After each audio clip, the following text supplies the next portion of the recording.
information. It is teaching you what I know. But discipleship is education plus application. Not teaching you what I know, rather teaching you what I know until you can do what I do. This is discipleship. Because of this, discipleship is not corporate. You don't disciple from up here. It is specifically individual and interactive. Teaching is educational. Preaching is motivational. Discipleship is applicational. Because of the demonstration under application part of discipleship, teaching and preaching alone can never be the equivalent of discipling. We have movements with less and less disciples because of less and less discipling, and we're trying to make up for it by more and more preaching. It won't work. That's like the doctor telling you, you just eat nothing but fruit and vegetables, and you think you're a vegetarian or something, and he says you're weak because you don't eat any meat, and he says you need more protein, so you just have more bananas. More preaching will never fix a lack of discipleship. Let me show you what I mean. Let's take a history teacher and a piano teacher. The history teacher deals primarily in the passing along of information. Her goal is for her students to know what she knows, to transfer her knowledge about names and places and events, but it has nothing to do with doing what she does. You can get a perfect A+ in her class by merely learning her teachings, but at the point that you get the A+ and graduate the class perfectly with a 100, there is nothing to say that you know now how to be a good teacher. You have just stored the information correctly. Now, the piano teacher's job requires her to teach not only information, but application.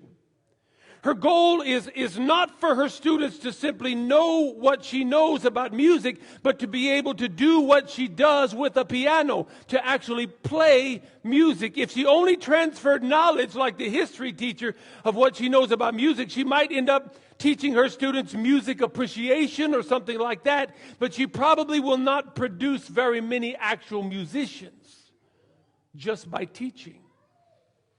We have preached and taught and preached and taught and preached and taught without daily application and discipleship, to the point that now the church is amassed a whole bunch of people that know what we know, can regurgitate what we said. They know what the Bible says. They can quote it back to you, but they don't know really how to do it. They don't know how to make that happen at Walmart, make that work at McDonald's, make that work on the job, apply that at school. I don't know how that works when I have a flat tire. But they'll sit there and they'll just quote the verses and quote the verses because we taught them but didn't disciple them. Because the history teacher only deals in the transfer of information, it is appropriate for her to spend most of her time delivering lectures and speeches and perfecting her delivery. As long as she can continue to create memorable deliveries, preacher, pay attention. As long as she can continue to create memorable deliveries of information, she will successfully grow the number of people that she teaches about history.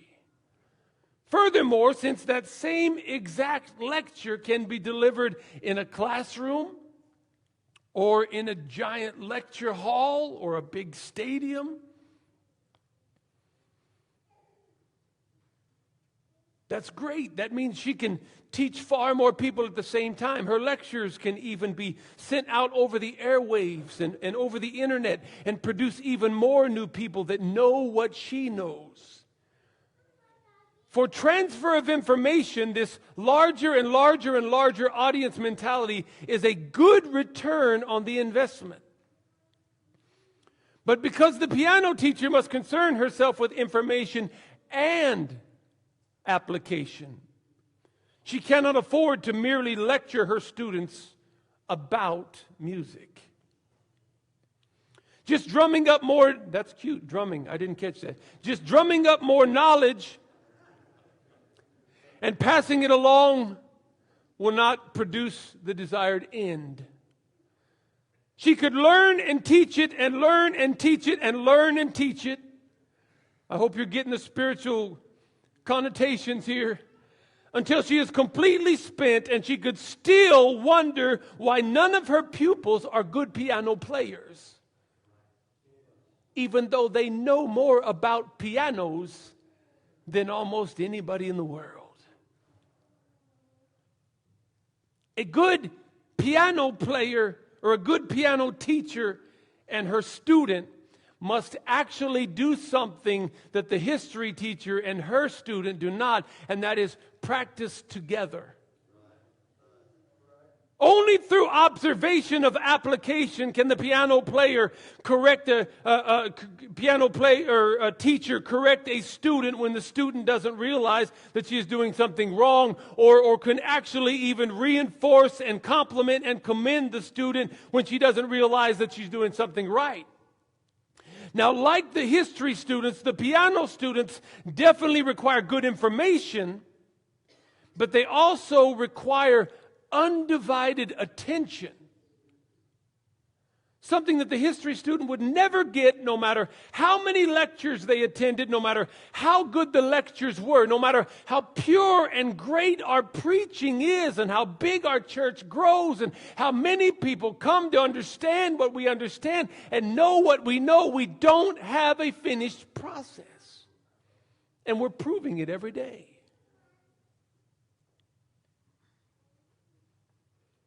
What this means is the piano teacher has a limitation that the history teacher does not have.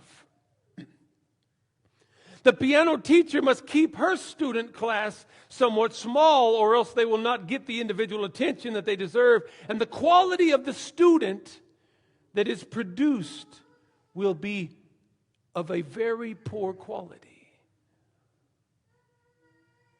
So whereas the history teacher might increase her effectiveness by filling up an auditorium, the piano teacher will actually decrease her effectiveness by taking on too many students at the same time. That would not be a good return on the investment. This is actually something that is called diminishing returns, producing a less and less quality as you produce a higher and higher quantity.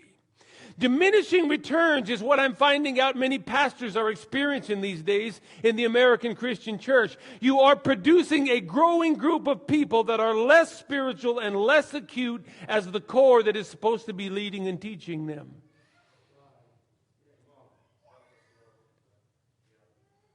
Why is that? It's because the current system has very little one-on-one time. The current church, modern American Christian system has no discipleship as a whole built into its purpose. Teaching is giving knowledge. I have learned this, I have gathered this, I have studied this, I'm presenting this to you. This is teaching. Preaching is about creating desire.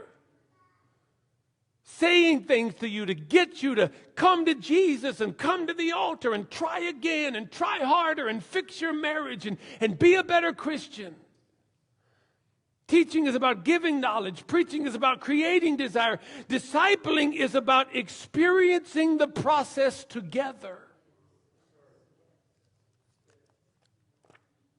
You'll never know if your preaching and your teaching is effective if you never disciple. You will never be comfortable with your own converts doing ministry if you weren't the one that discipled them. Now, in order to cut some of your minds off at the past, let me ask us another question. Did Jesus affect large swaths of humanity? Did he reach large crowds at a time? The answer, of course, is yes and yes. But he did it in a totally different way And because he's our perfect example, we're supposed to be doing it the way that he did it. It probably looks so similar to your vision for the church, and it has been done the wrong way for so long that you may not be able to see the difference. Yes, he preached to hundreds at the seashore. Yes, he preached to thousands in the desert. Yes, he was followed by multitudes through towns, but he was not trying to oversee them all. Watch this very carefully. He wasn't trying to be propped up as the leader of them all. He wasn't influencing his authority over them all. Go back and read the Gospels without your pre-programmed religious colored glasses, and you'll see Jesus' job as a religious leader was to focus all day, every day, purposefully and intentionally on a handful of hand-picked men and preach to and teach to large groups and large crowds whenever the opportunity arose, and he was not dictating the opportunity. That's the subtle difference.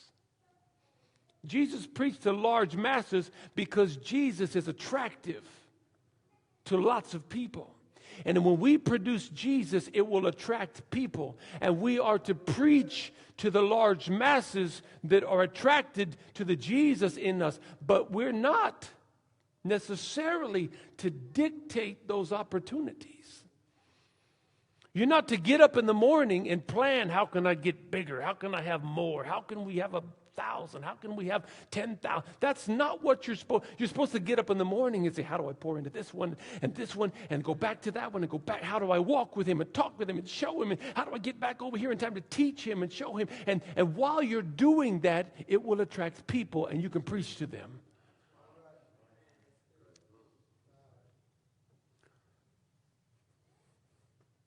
But Brother Sloggett, we always hear about the multitudes. Yes, but we miss what happened to them. Peter preached, 3,000 got saved. The disciples at that point didn't say, we need a bigger facility. Why do we get upset with the Bible sometimes after we're already set in our ways? Peter preached, 3,000 got saved. Nobody said we need a bigger facility, but immediately somebody said we need more disciplers. We got 12, 3,000 got saved. We need more teachers. We need more hands-on. We need more leaders. We need more one-on-one. We need more people that can take on a small group and work with them. We're trying to grow one big something, and they're trying to split it up. And we think we're doing it the same way. Let me show you a couple of points here. Point number one, Jesus was able to do this because Jesus had no carnal pride. Point number two, Jesus had to do this because he needed bigger numbers than you and I could ever possibly produce with our current system. Let me explain. First point, no pride.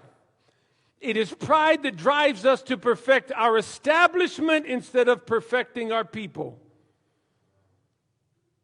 It is pride that drives us to perfect our establishment instead of perfecting our people. We need a great facility. We need a great presentation. We need smoothness. But if people are consistent or not, we need this and we need that and we need to look right and feel good about it and people need to see our influence.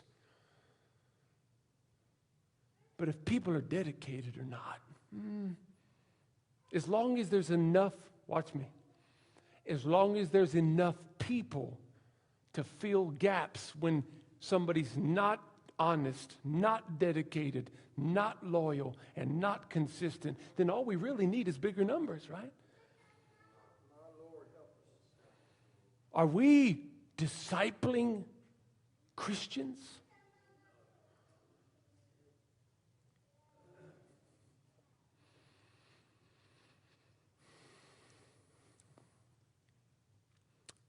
Doing things to look good, feel good, be respected, be revered, be admired. to seem important, to look accomplished, is killing the church.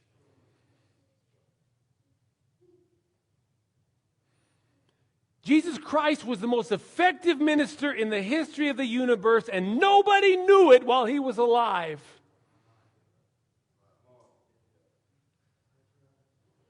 How'd that happen, Brother Messer? Because as far as our flesh is concerned, he had nothing to show for his great ministry. He didn't have buildings. He didn't have big numbers. He didn't have the stuff that went with it. He wasn't admired. He wasn't respected. He didn't have the approval of anybody with any authority. Just some goofy guy going around talking about stuff and stories, and we don't understand the stories. And here we are trying to accomplish what we're trying to accomplish. We say, we're just like Jesus. Really? Do people think you're weird? Hey, I may be more like Jesus than I thought.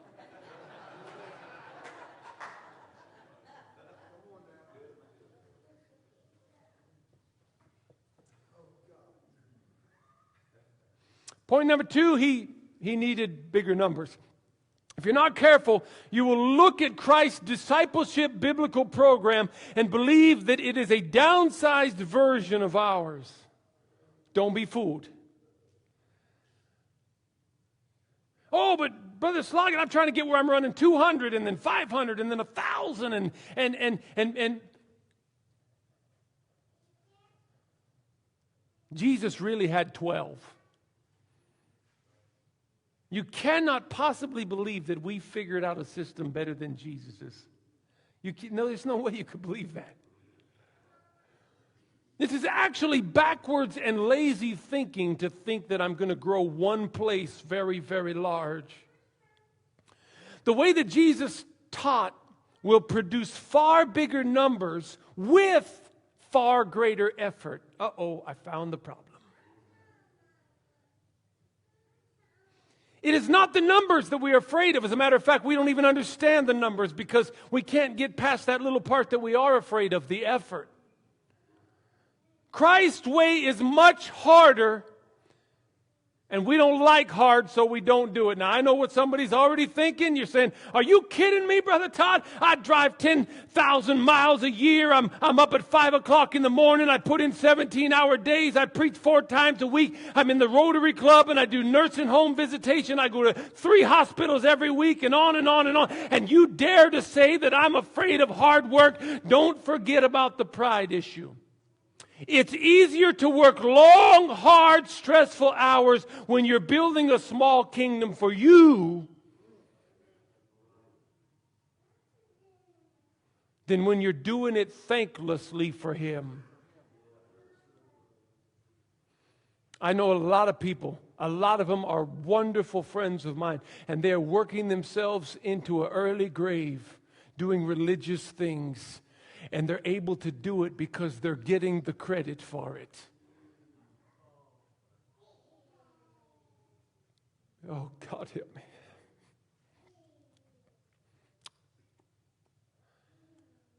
The reason Christ-centered discipleship of the Bible is harder is twofold. Number one, you face more problems one-on-one than you do when you're standing up here being in charge. You're much more vulnerable one-on-one than you are when you're up here and you're the man.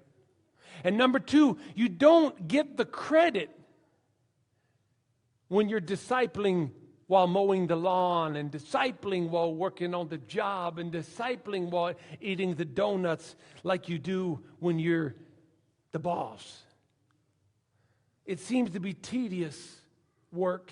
It seems to be work without end. And there is no immediate earthly reward that ever goes with it. Pastor talking about that ladder that he was taught to climb in the ministry early on in his ministry, that he had to finally just decide it wasn't there, or don't climb it, or however he put it. That's what we're taught. That ministry has an immediate earthly reward, and godly ministry, biblical ministry, Christ-centered ministry does not.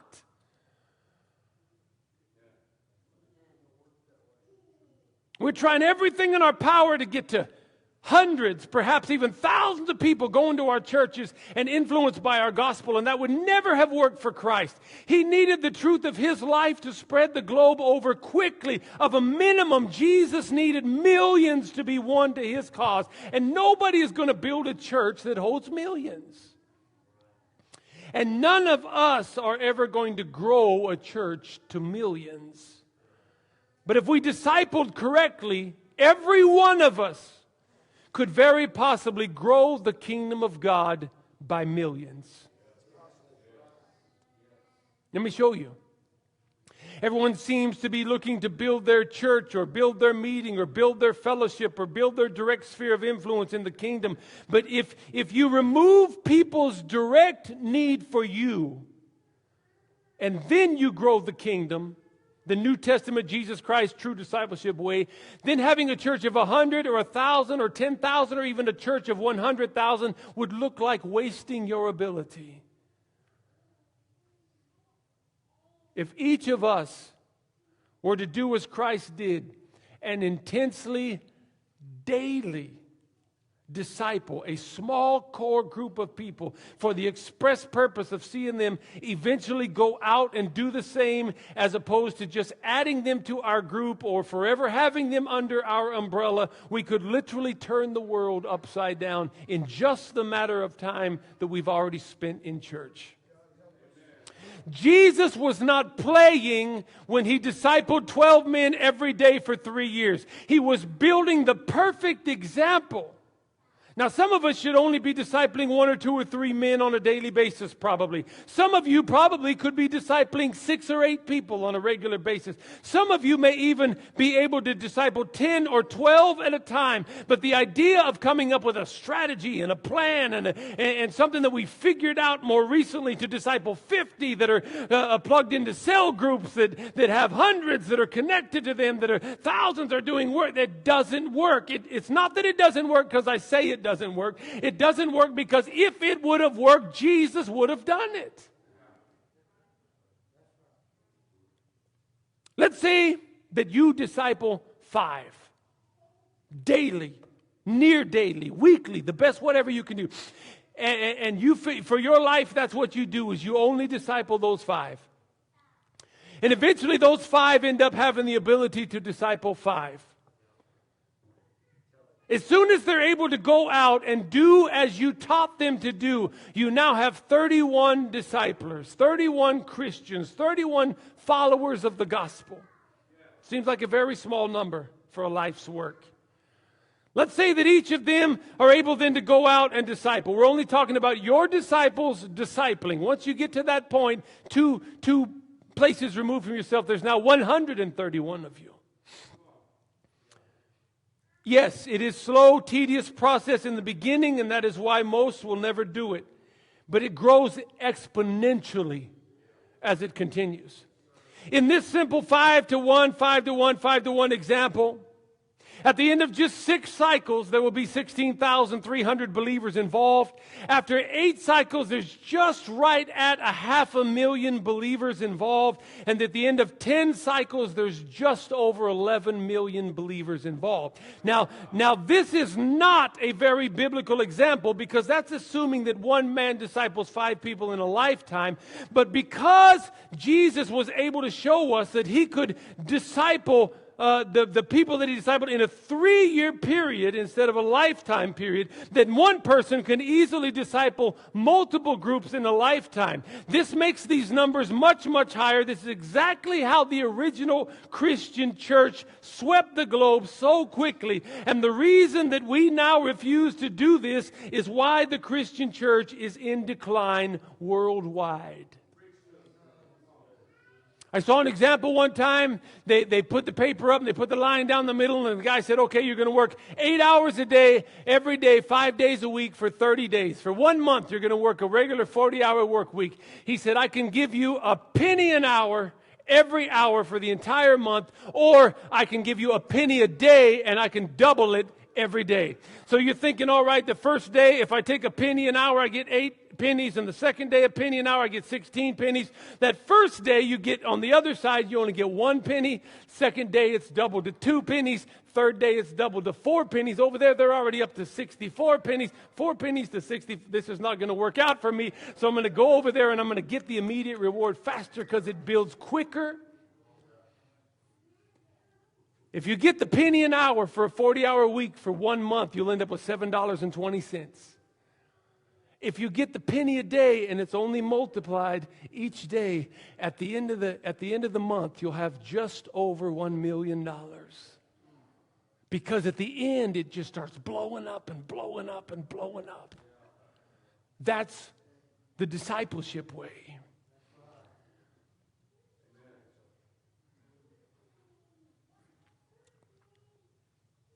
What someone might say is, I don't know where the disconnect is, Brother Sloggett, in my ministry, but the people that I work with at my church, in my ministry, in my fellowship, they could never be released to disciple others by themselves effectively in just 3 years.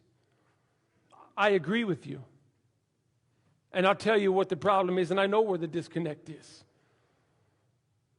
You interact with your people 4 or 5 or maybe 6 hours a month if you have taught them to be faithful to all your services and all of your meetings. 4 or 5 or 6 hours a month at best you interact with your people. Jesus was interacting with them 10, 20, 30 times a day. Let's say Jesus was only allowed maybe, let's say, 7 hours of direct interaction a day with each disciple. You take his 7 hours a day for 3 years, and you come up with a total amount of time that he was able to disciple them. You take your 4, 5, let's say you take a full 6 hours a month that you're able to disciple and work with directly some of your people, okay? That would mean it would take you 121 years to spend as much time with one of your converts as Jesus spent with one of his in 3 years. Now, you said my converts, they would never be able to go run a religious organization in the whole country of Africa or all of Asia after 3 years. Do you think God could help you get a convert prepared to run a large Christian organization if you could disciple them directly for 121 years?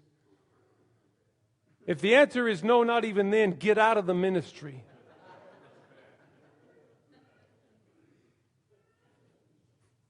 Jesus is saying, I'm giving you a formula where you can do 121 years worth of your ministry with somebody in somebody's life in 3. If you stop trying to grow all this crazy stuff and disciple.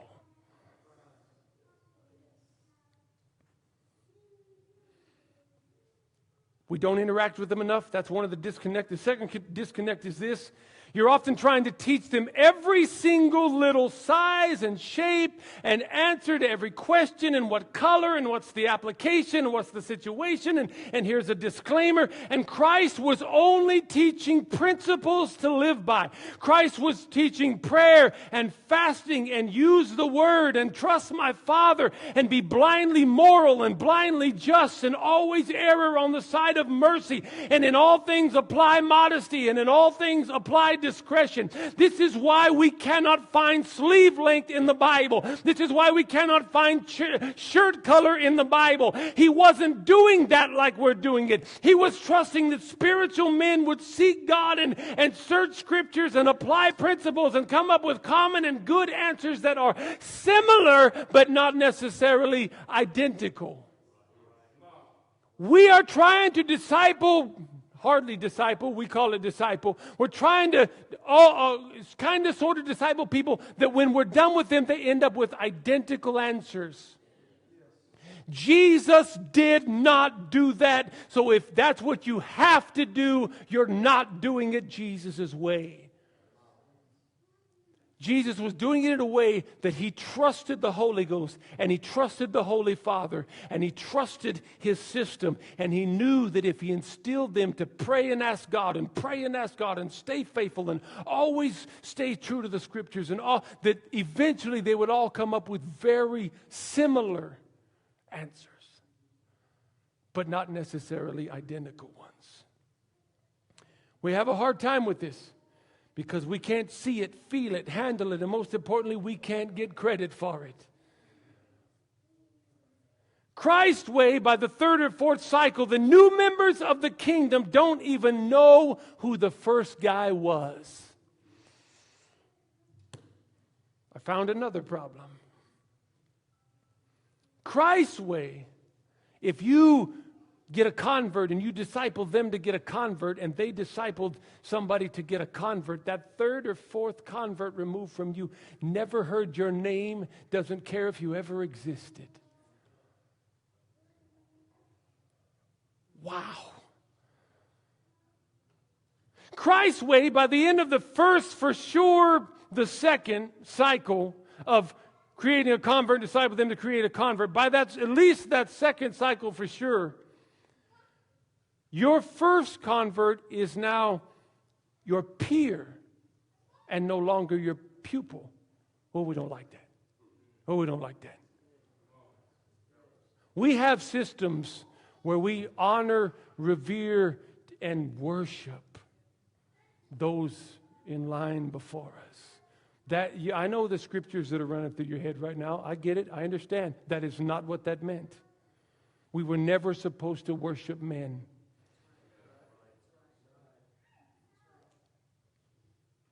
I submit to you tonight that surely there are many great and godly disciple makers amongst the modern church, but we just don't know about them because the system is built that way. I've taught this similar situation with a different title and some different context, but I've taught some of this material before and actually had somebody ask me, they said, if that's for sure the godly way, how come we don't know anybody like that? And I said, because it's built for us to not know them. We are designed to say, oh, who's the big dogs? Who's the big guy? Who's the ones behind them? Who's at the top of the power? That's the way we're designed. The reason we don't know about these guys is it was designed for people to not know about them.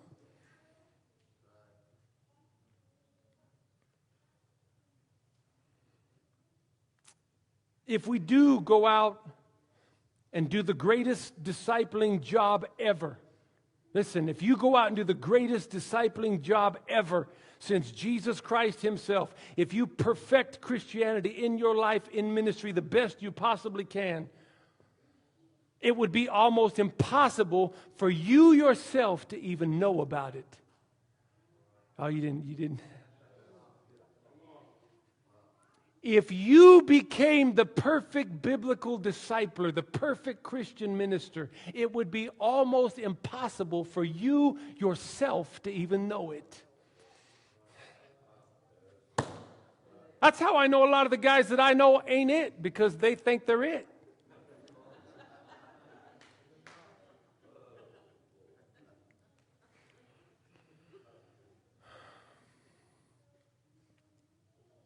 Yes. Yes, then Christ Jesus would finally get all the credit for what we have supposedly been doing for him all along.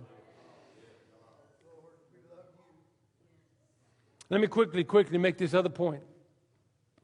Another reason why I believe that Jesus taught the disciples principles that he did, besides just the amazing and important numbers that it can produce, and the way that it removes the glory from men and gives it back to God, is because it also, the only sure way that the Lord could make his glorious church both recession-proof and aggression-proof. How many of you remember the promise that Christ made in Matthew 6 and 18? He told us very plainly, and I know you don't think it's plain, we'll get there in a minute. Very plainly, he said, I say unto thee that thou art Peter, and upon this rock I will build my church, and the gates of hell shall not prevail against it. Now, I realize that I'm probably the only person in this room that believes that this is Christ meant exactly what he said in this verse, but humor me for just a minute. Almost all of you probably believe that there's some sort of mythical formula to the secret way that Jesus said and meant this statement. But almost every one of you that believe that also, I've heard you preach and teach the simplicity of the gospel doctrine, and using the even a fool could not err therein clause. In other words, many of us believe that the gospel says exactly what it means in almost every case, but this verse is not one of those cases. Pray, Brother Edsel. The way we interpret this verse is like this. I say to somebody in California or whatever, Bethany Holiness Church is my home church. And when I'm home, I go to Bethany Holiness Church. And I'm going to be home next week, and I'm going to go to church. And then that's recorded. And then a couple thousand years later, for some reason, people are reading what I said. And they say, Brother Sloggett 2,000 years ago said Bethany Holiness Church is his home church. And when he's home, he goes to Bethany Holiness Church. And he said, next week I'll be home and I'm going to go to church. And somebody says, well, that means he went to Bethany Holiness Church. No, that's not what it said. No, he said, I'm going to be home next week and I'm going to go to church. But it didn't say he was going to Bethany Holiness Church. As if we're so dumb, we can't just say 1 + 1 still equals 2. It's okay. As if Jesus was talking in context and he jumped off somewhere else out of context and he got right back in context. Stay with me? I know. I'm being careful. Wouldn't it be much simpler to believe that Jesus chose his disciples, Peter being the lead disciple, and he expected them to disciple the way that he taught them to by perpetuating the gospel truth of Jesus Christ in a way that no one received the glory except God himself. Thus, there would be no reason for us to have this Peter was the head of the church, and that's what the Catholics claim was the head of their church, and the Pentecostals denied that Peter was the head of the Catholic church, and so that couldn't be what he was talking about. All it would have to mean, if you just took it literally, is that Peter's going to disciple the way that Christ taught, and Peter's disciples are going to disciple the way that those disciples taught them, the way that Jesus taught them, in such a way that the church would grow at an incredible rate and in a way that is so alarming to humanity, that so overcomes the world with new Christians and with church power and with godly power that no man would set up their little kingdoms, and it would all belong to God, and it would grow so fast that no amount of persecution, not even from hell herself, watch this, not even great tribulation, persecution could stop my church. That's all it has to mean, and that's actually all it says. We can see this very clearly by looking back to just the last century throughout history. There have been two basic styles of church when it comes to discipleship. They've been labeled many different ways, but tonight we're just going to call them the Russian style and the Chinese style. In the 21st century, both Russia and China were strong communist, anti-Christian countries. The Christian church in each country took incredibly different paths, and the outcomes were based almost entirely on the way they discipled. The Russian church sought members publicly, had services privately, service times were pushed and promoted, the local congregation was built as much wherever it could. Wherever the larger successes were wrought were generally where the bigger buildings were built and where the more money was influenced and where the most popular preachers preached.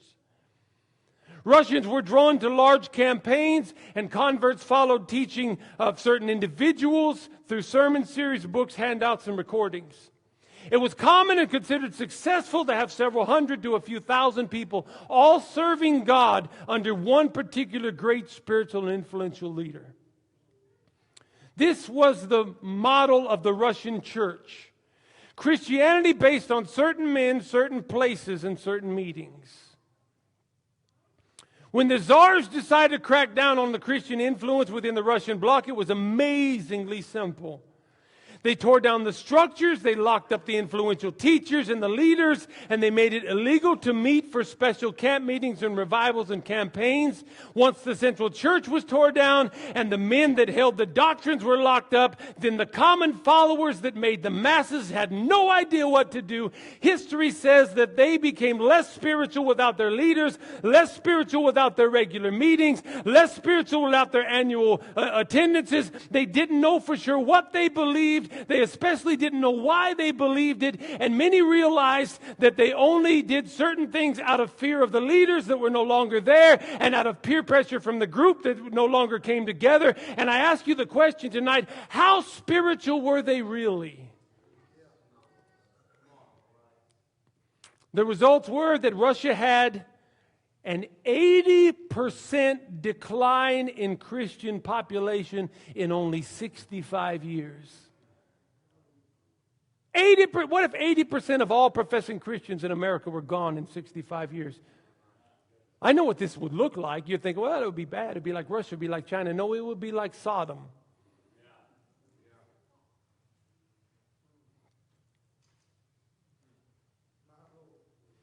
China, on the other hand, was at least as aggressive against the Christians. I'm reading this very quickly because I'm out of time. China, on the other hand, was at least as aggressive against the Christians at about the same time, but it had the opposite effect. The Mao Zedong regime began to attempt the breaking of the back of the Christians and the Christian hold on the people of communist China. At that time, there were approximately 2 million Christians in China, and when he died, spending his entire life trying to break the back of Christianity, there were 8 million Christians in China on the day of his funeral. Even today, China is it's right on the brink, and within about a decade, it will be the largest Christian population on the planet, and Christianity is still illegal there. And right now, they have more Christians than we do.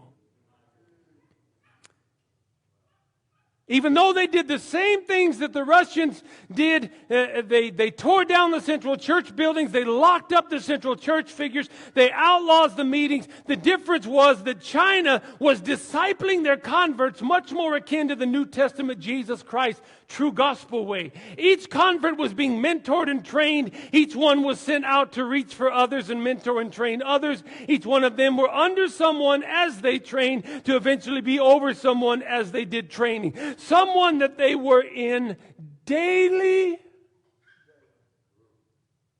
or near daily contact with. Someone that could correct them when they were wrong and praise them when they were right and encourage them all along the way until obviously it became time to move on and take on more converts to be discipled. And then those crazy numbers that I was talking about a few minutes ago that we really don't believe began to multiply. And the millions and the millions and the millions that we were doing with the penny a day and with all of that stuff and the 1 + 5, 1 + 5 actually happened in China in your lifetime. From 2 million to 80 million while my father was alive.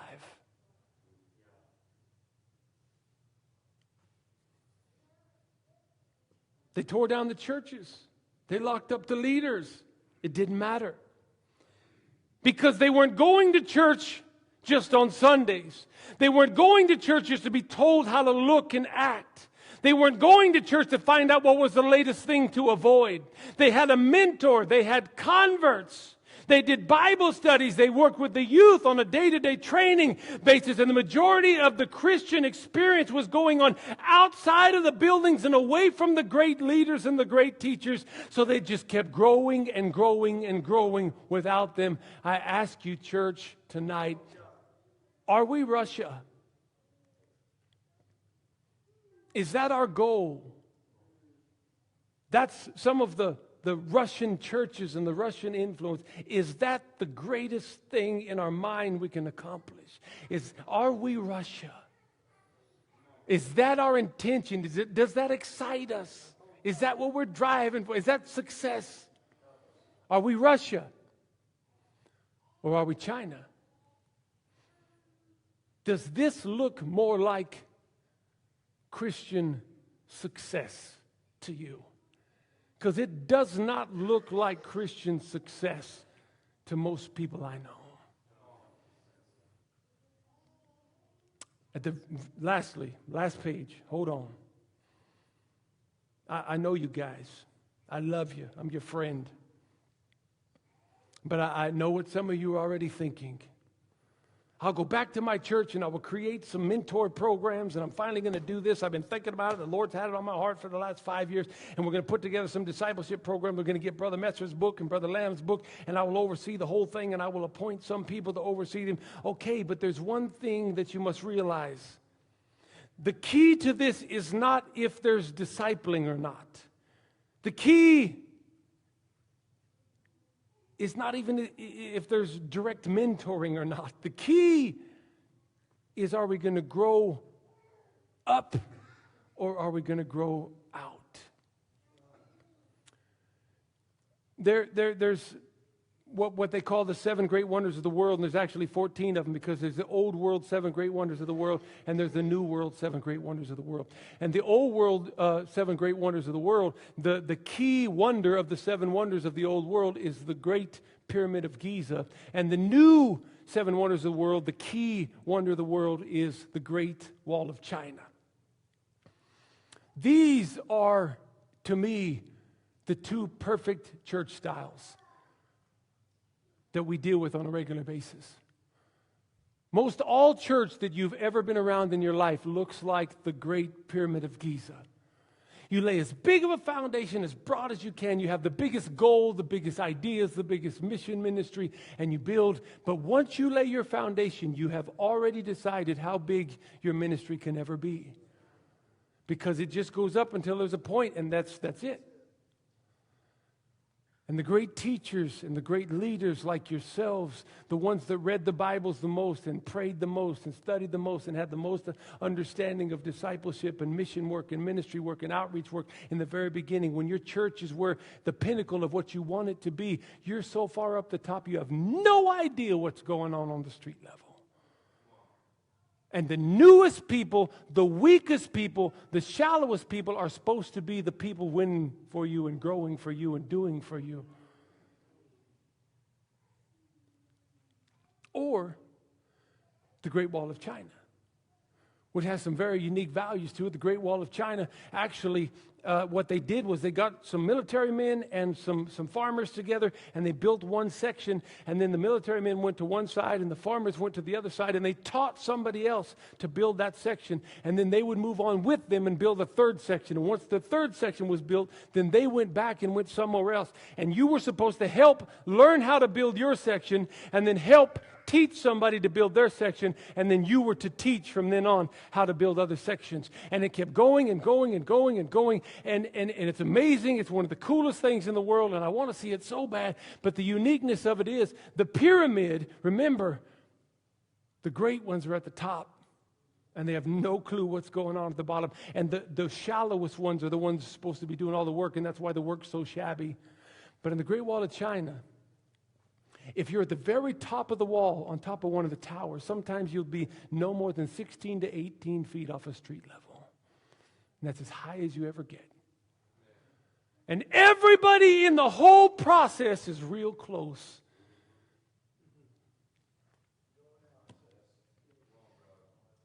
When churches disciple correctly, let me throw in a couple other things I just happen to know about this.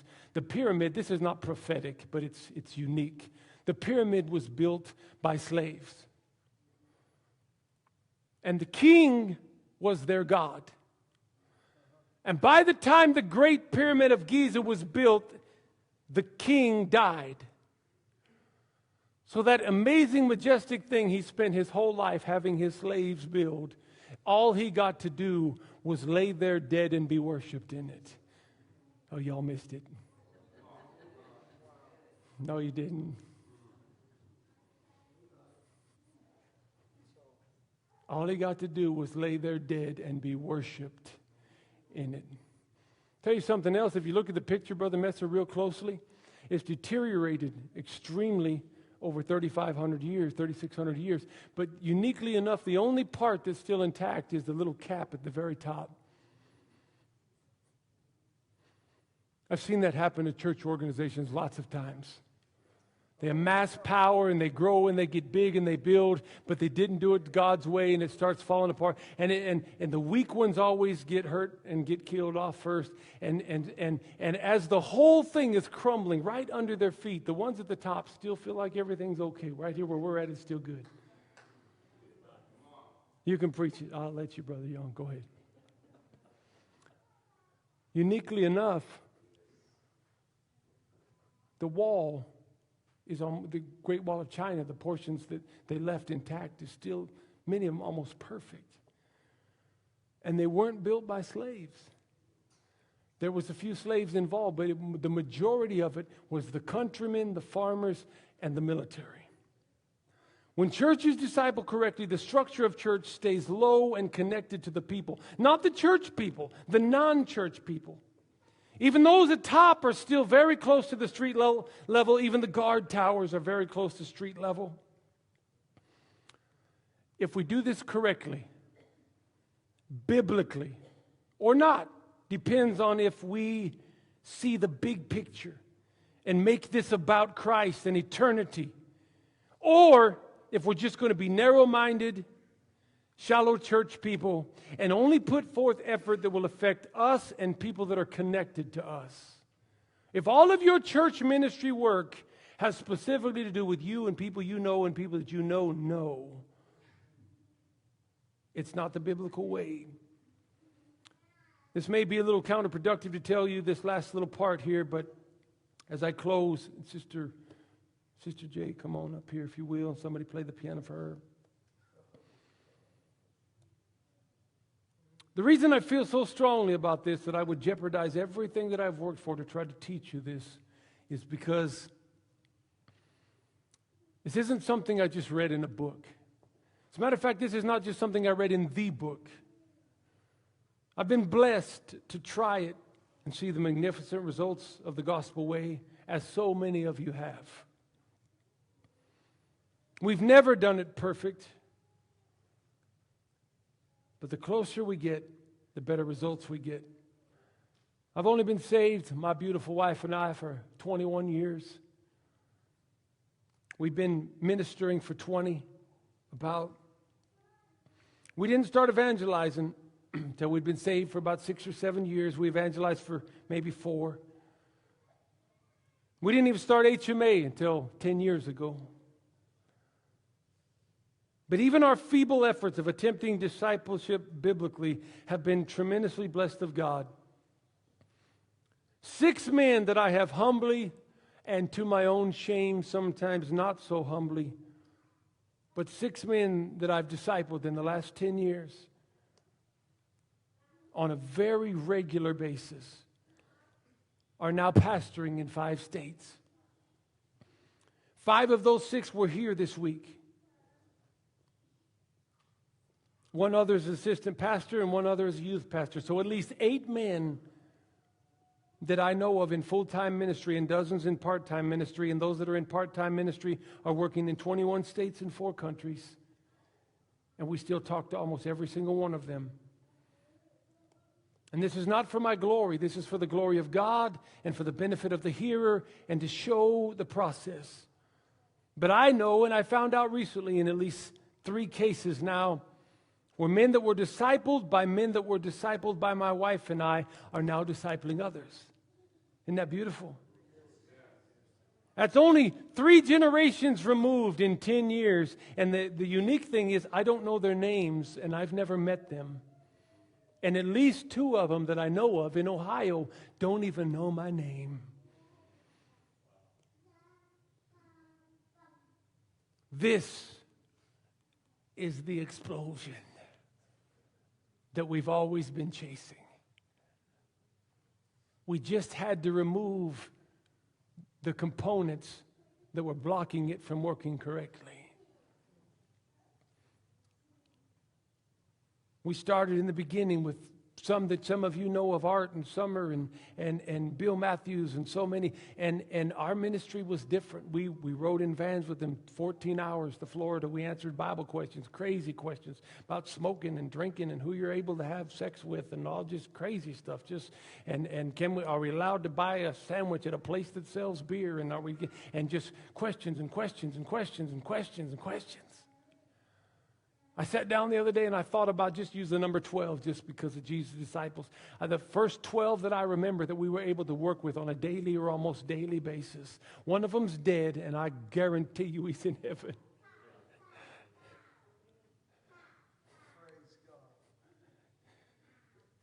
And the other 11, uniquely enough, none of them go to church here. None of them go to church in our fellowship. A couple of them don't go to church at all. Uniquely enough, those 11 were prostitutes, drug addicts, and drug dealers.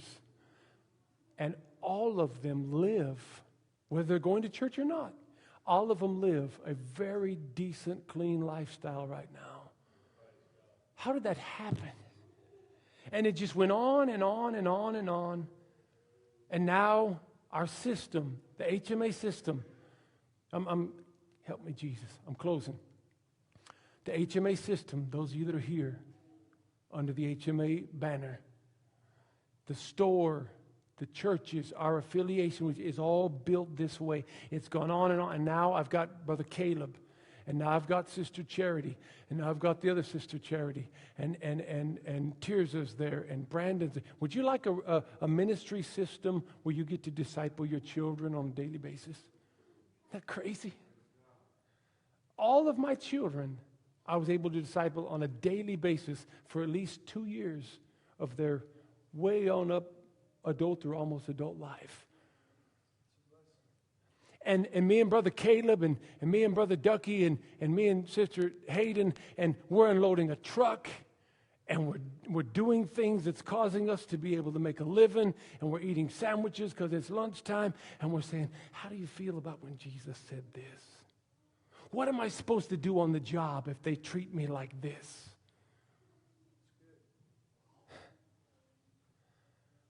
Stand all over this house.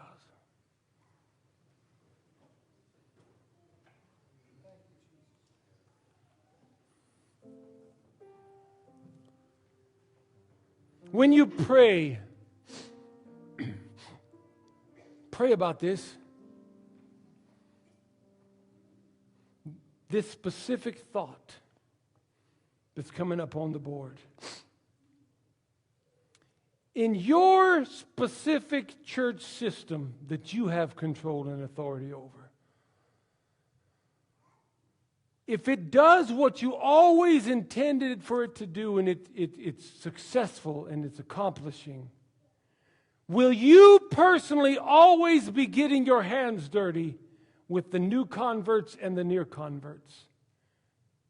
And do they eventually get to be released to go and do the same? Or is that not even in your plan? Let alone your point. The only reason I ask is because it's not only Christ's plan, it's his point.